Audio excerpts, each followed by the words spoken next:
Hey, what's poppin', sexies?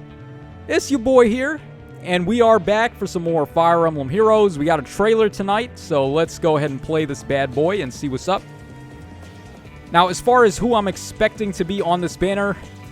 Oh, we're getting an Ascended hero. Interesting. I'm going to turn the volume off because I have music playing. Oh! Okay. So, it's a Thracia and Wait. Set from both games. Interesting. Okay, yeah. Well, he is in both games, but, that's very interesting. Is he going to have whole Setsi finally? I'm going to tell you right now, I was not expecting him to be the Ascended hero. Okay, so Sed is going to be, or Setsi as I know him, he's going to be a green tome infantry type. Ascended hero, so we can get a Floret from this. Okay, he looks like he's doing some AoE shenanigans here. Yes, okay, they gave it to him. Homeboy has whole Setsi. Okay, so aired for Setsi. Obviously aired is because he's got the holy blood of Levin. Alright, we got Blazing Wind here. We got Attack and Speed Ideal 4. We have Special Spiral 4 and Infantry Pulse 4, huh? Okay, let's see what this does. At the start of turn, if unit's special cooldown count is at its maximum value, grants special cooldown count -1 to units. And at the start of turn, if any infantry ally's special cooldown count is at its maximum value and that ally's max HP is less than unit's max HP, grant special cooldown count -1 to that ally. And it stacks with similar skills.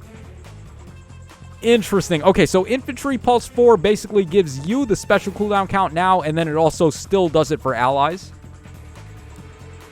How big of an upgrade is this, really? I still feel like Times Pulse 4 is probably a little better. Because that's, like, more self-sufficient. But I guess, like, obviously this is going to be good on... A unit like Jarek is going to really love this. So, okay, we'll take that.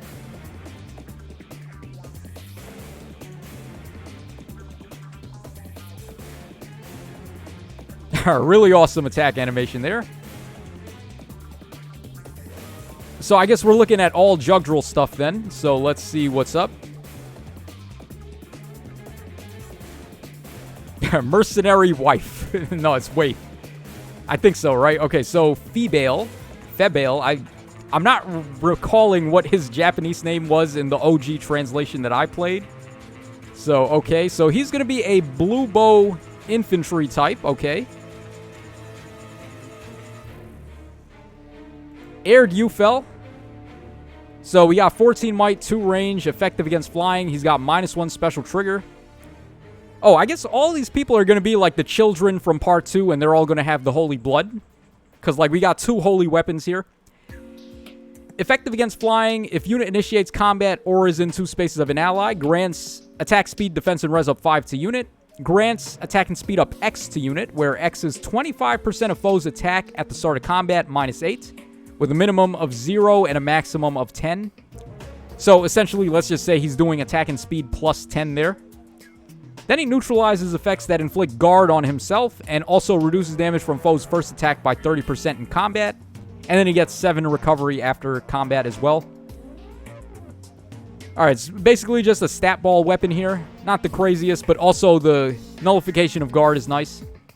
And then we got speed and res Hexblade, okay. As if anyone's going to run this over attack and speed Hexblade, but sure. So, same effect, except you're getting speed and res up 7 instead. And then we got physical null follow-up. Very nice fodder there. So, at the very least, he's good for this fodder. If you don't want to go for the Hexblade fodder.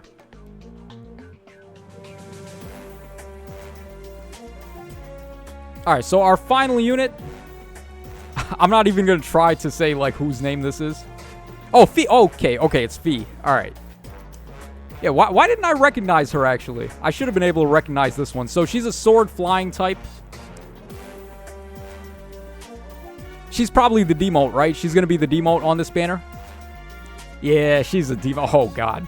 Look at this old school skill stuff here. We've had aerobatics and drive speed 2 forever.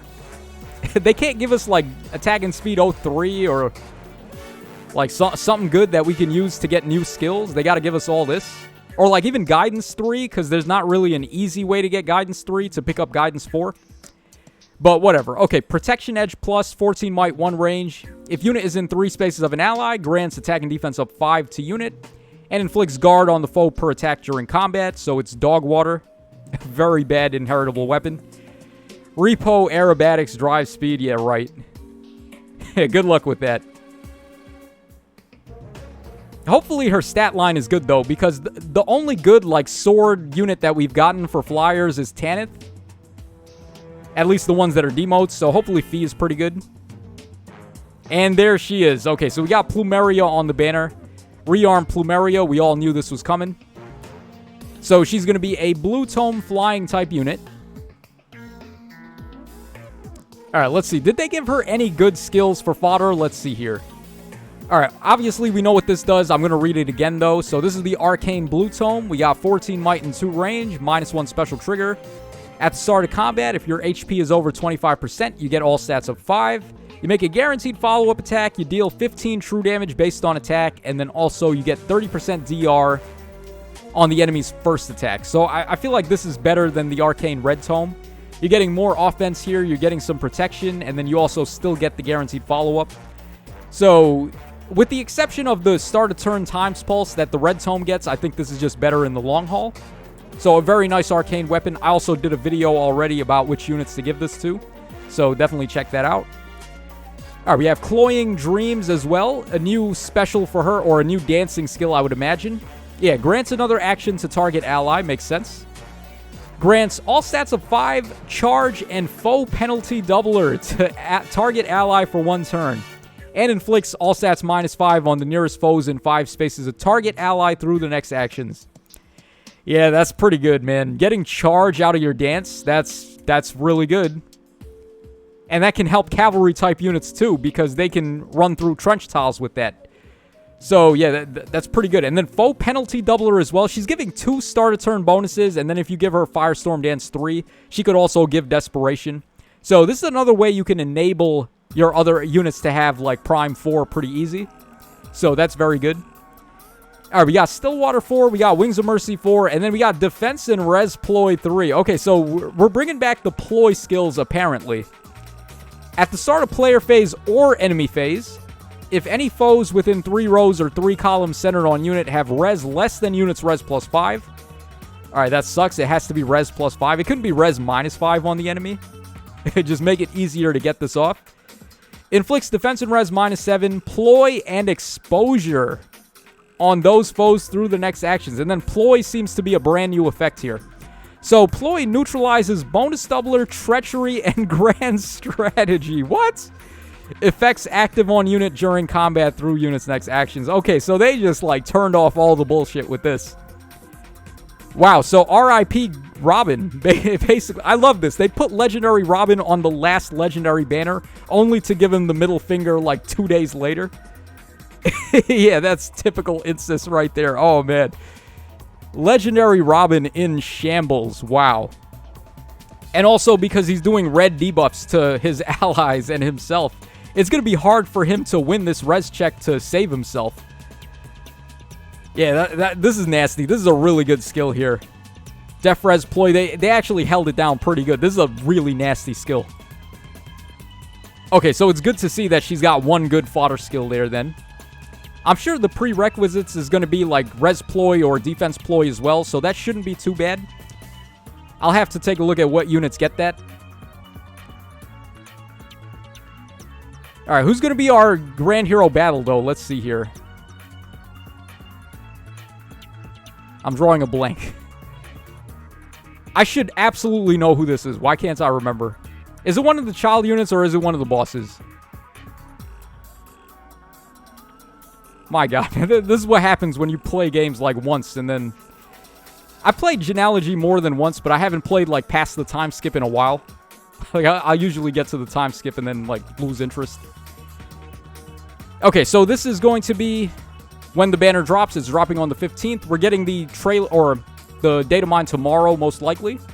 Fee is of course going to be the whatchamacallit, the demote hero.